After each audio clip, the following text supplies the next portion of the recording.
ইবাদত করি না কেন, সিয়াম পালন করি, হজ করি, যাকাত প্রদান করি, যাই করি না কেন, যদি আমার আপনার সলাত না থাকে পৃথিবীর কোনো ইবাদত কবুল হবে না।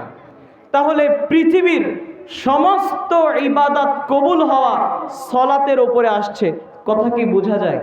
জি জি জি। বলেন তো, পৃথিবীর সমস্ত ইবাদত কবুল হওয়া কার উপরে আসলো? সলাতের উপরে। এবার সলাতও কবুল হবে না যদি কোনো ব্যক্তির হালাল রুজি না হয়। অর্থাৎ কোনো ব্যক্তির যদি সলাত না থাকে তার কোনো ইবাদত কবুল হবে না, এবং যদি কোনো ব্যক্তির হালাল রুজি না থাকে ওই ব্যক্তির সলাতও কবুল হবে না। তাহলে সকল ইবাদত কবুল হওয়া এবার কার উপরে আসলো? হালাল রুজির উপরে। সরাসরি হাদিস থেকে আপনার প্রমাণ নেন, হাদিসটি মুসলিমে এসেছে। আবু হুরায়রা রাদিয়াল্লাহু তাআলা আনহু বলেন, রাসূল সাল্লাল্লাহু আলাইহি ওয়াসাল্লাম বলেছেন, ইন্নাল্লাহা তাইয়্যিব, আল্লাহ হচ্ছেন পবিত্র, লা ইয়াকবালু ইল্লা তাইয়্যিবা, পবিত্র ছাড়া তিনি গ্রহণ করেন না।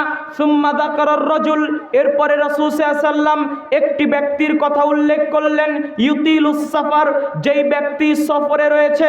রাসূল সাল্লাল্লাহু আলাইহি ওয়াসাল্লাম বলছেন, ইউতিলুস সাফার আশআসা আকবর, চুলগুলো এলোমেলো, গায়ে ধুলাবালি রয়েছে, এই সময় ওই ব্যক্তি